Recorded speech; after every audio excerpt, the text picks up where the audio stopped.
have an agency that actually do all of the work for us on Space, and they always say like, you've got to keep it a bit short now. And I'm just like, oh, I start chatting. Yeah, so many more questions for you.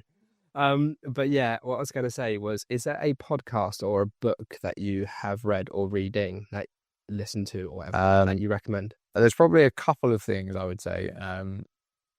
To let you in behind the curtain, it's probably a little bit why my brain works. You like that saying? Well, yeah, probably why my brain works is I'm a huge fan of Disney, and I say Disney in the sense of them as a business and them as what they do in creativity wise, not necessarily Snow White and everything else. But I was very fortunate as a kid to be able to go to Disneyland quite a bit, and experiencing Disney as a place is incredible. It's the most creative place I think I've ever been, from the smallest details. You're at a park and there's a bus ticket stuck to the side of a kind of luggage tag or whatever it might be, that's then got a code that's then aligns to something that's on a ride, or there's some like really small intricate details, and that's all made by a team of people who work for Disney called the Imagineers, and there's an amazing documentary on Disney Plus, which is all about them as a team, and a kind of story from them being when it first started to where they are now. And they are like a group of 20 creative people that are the mind behind everything that's done. So not from a sort of a film point of view, but then when you get into physical spaces, whether that's stores, whether that's in the parks, whatever that might be, they're the ones who come up with all of these amazing intricate ideas, and that discovery that you go on as a kid or as an adult or whatever it might be, hiding little Mickey Mouses left, right and centre within stuff that you wouldn't necessarily see the first time. They're the people that sit behind it, and it's an amazing watch for any creative, I think. From a podcast point of view, I probably don't listen to too many creative podcasts. Audio books I listen to, I spend a lot of time in the car. Again, Ride of a Lifetime, which is by Bob Iger, who is I don't know if he still was the CEO at Disney, is one of them.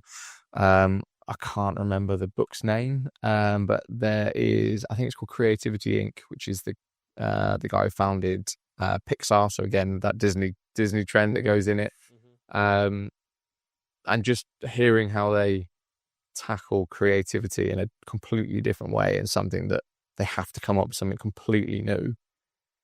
And some of the ideas, I mean, you watch Disney film, they're mental, some of them. You kind of go, where has this come from? So to hear the creativity and thinking behind it is super interesting. So yeah, I'd probably say them two as books, and Imagineering. Imagineers, I like that. They're a really cool bunch of people. So that'd probably be my dream job if it ever comes up, to go and work for them. But it's I'll let them know. Yeah. One last question for you. What's a book or a podcast you have read or are reading that you'd really recommend? Oh, okay. So I'm currently reading, and I read a page every day, of the book called The Daily Stoic. So it's an interesting concept. It's every day there's one page, and every month there's a new topic.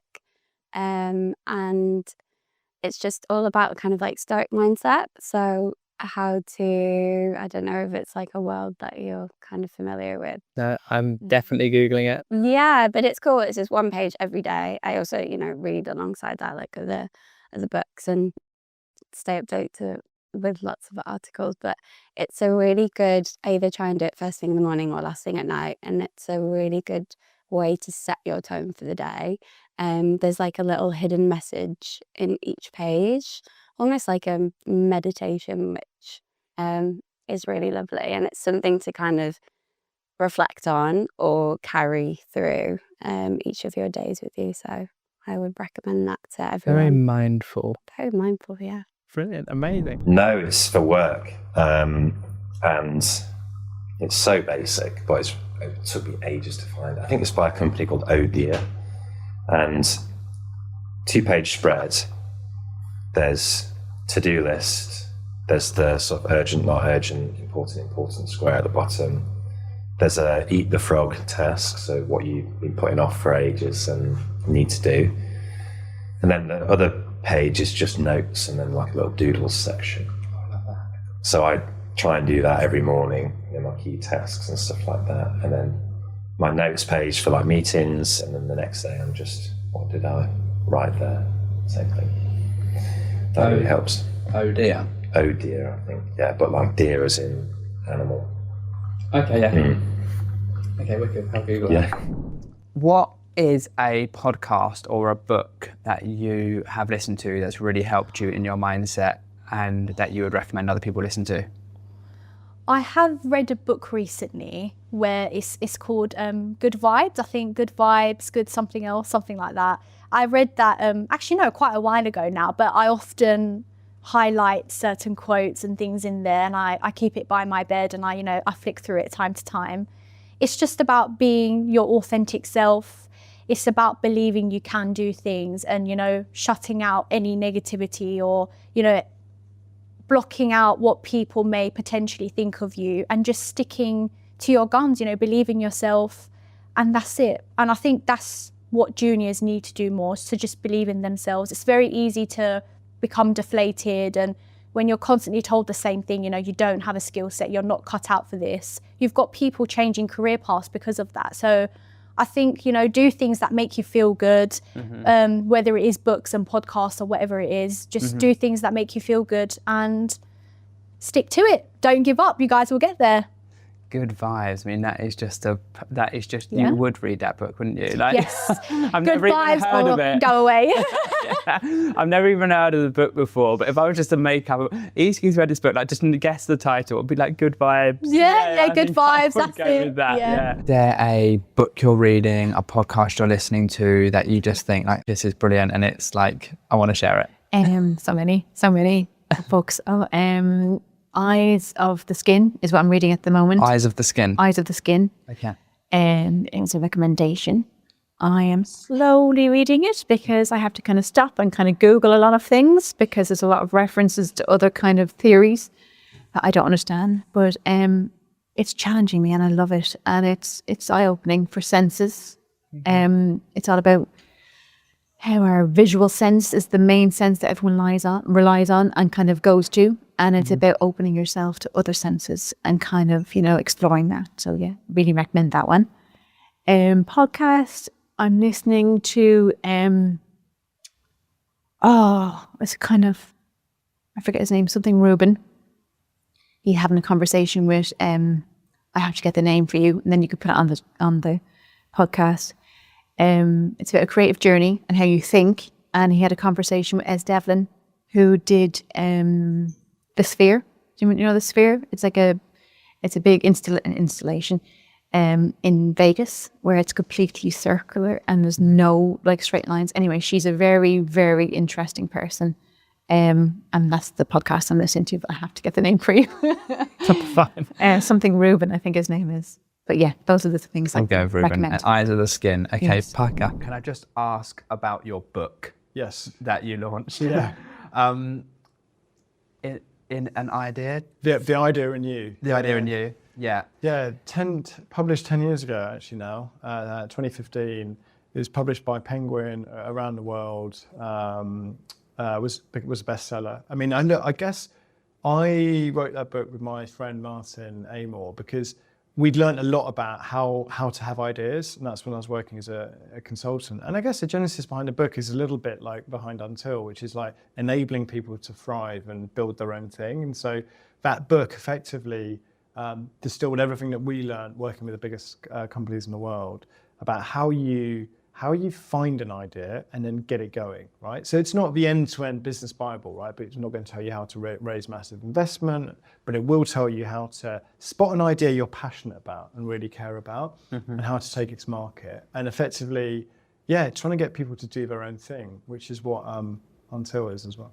Yeah, and if I was to write a book, what would the 3 things would you tell me to do? Well, I guess the why behind anything is really important, right? And so we had a really powerful why behind writing that book because we wanted to share that knowledge because we think actually there's nothing, you will know this, right? There's nothing quite like with your podcast, your business, there's nothing quite like putting something out into the world that you've made. It's fantastic. And so we wanted people to experience that. And so I'd go, well, you kind of know what your why is a little bit because you're doing this podcast, right? And so I think the answer to your book is probably something probably inside this somewhere. No, there definitely would be. That's interesting. I want you just to tell the guests a little bit about your book. A year ago, we were speaking at South by Southwest, and we presented on this topic the last several years. And I mean, we're on this whole road show speaking because awareness is important. And so trying to get that awareness out there. And a publisher was in the audience, and she came up and she asked us to write the book. And in all honesty, I really thought I was going to get through my career without ever having to write a book. Truly, Despina and I think, are the two that are like, let's make a bond that we're never going to write a book. And I broke that bond. Sorry, Despina. But she asked us if we would do it. And unfortunately, a colleague of mine was there with me and was like, sure, we'll do it. And the reason we didn't want to write a book is because I learn something new every day. I really, truly do. And, but we realized that we had so much information, it was important to get it out there. And so we had to get really clever in the book. Like we put, links to a lot of the research. So if people want to go deeper, they can. But we kind of say high level in the book on some of that. And we have a whole list of considerations that we have created, but it's a work in progress. You know, we're still learning. We're still digging into acoustics more, and we're still doing research initiatives that are helping us define this. And so the problem with the list is the second you put it out, all of a sudden, if you want to change it, you kind of can't. So we put a QR code in the book to the list, so that if you were to call me tomorrow, guy, and say, oh my God, Kay, I just read this amazing report about acoustics, and we really should be thinking like this way and doing this, I can say, oh, that's amazing. I can update our list in real time. And we wrote it also. We had a big conversation. There is a tremendous amount of research and intellectual property that we put in this book. And there are a lot of people that are like, why are you giving that away to all of our competitors? But my fellow frenemies, other companies, are not my true competitors. Our competitors today are design firms that are doing it well and are neurowashing and are doing things and making companies realize or think there's no there. Right. And we've had multiple companies call us and say, hey, we had this other company. We know about neurodiversity. We had this other company try to help us. And just really nothing came out of it. And then we heard you speak and we're like, oh my God. Right. Like there is something there that we need to dig into. And so I'd rather give it away and have everybody doing it well than doing a disservice. And our real competitors are not, again, design firms. It's people today thinking that they can use generative AI to create a space without designers, because not thinking that all we do is based on what we think is cool and what we think is trending. Hate that word too. It's not. There is a real science to what we do. Every decision that I make for a reason, because I want to get a behavior, or I want to support a work style, or I want to accommodate a need in that space. This is not random. And so helping people understand that and the value of this and really doing it well is really important today. It's amazing. Oh, thank you so much. Okay, thank you for coming on to Space by Stansons. And yeah, I'm very passionate about how the things we live with and the spaces we inhabit do change how we think and feel and behave. And everything you said, just music to my ears. And so... Well, Guy, I'll make you a promise, right? So next time I'm in London, we'll get together and I'll let you choose whether we go to a buzzy like coffee shop in the middle of downtown London, or whether we go to something secluded and off the beaten trail or whatever. You can choose where we're going to go have our coffee, and then we can talk for hours and hours and hours. And then whenever I ask someone out for coffee, I'm going to do that, and I'm going to sort of like assess their personality based on the place that they choose.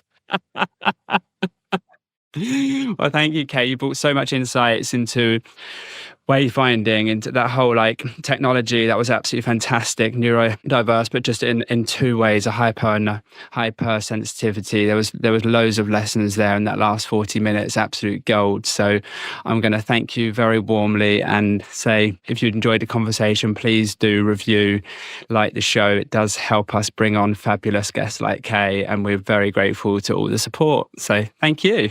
Thank you very much for having me. And I should say the name of the book, because I never said that: Designing Neuro-Inclusive Workplaces, which is a horrible name because it's about so much more. But thank you for having me on the show. Appreciate it.